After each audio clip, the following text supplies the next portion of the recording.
अस्सलाम वालेकुम दोस्तों, मैं तो अपना सिंगर रियाज हुसैन कैसर जनाब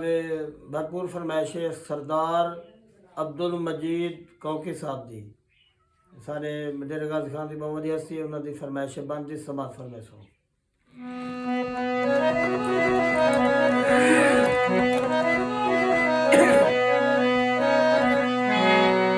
गुरबती तन के आखा मेरे लख दे सजन मरैनी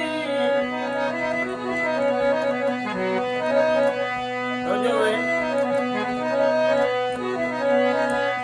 ओ है गुरबती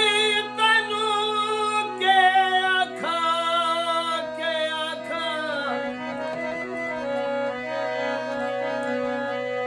मेरे लख जाए सजने मरैनी ते मेरी इज्जत भरम ते शोहरत दे ते शरेआम जनाजे चैनी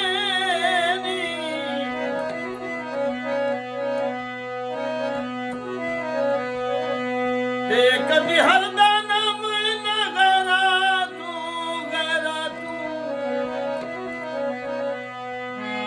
हक बन के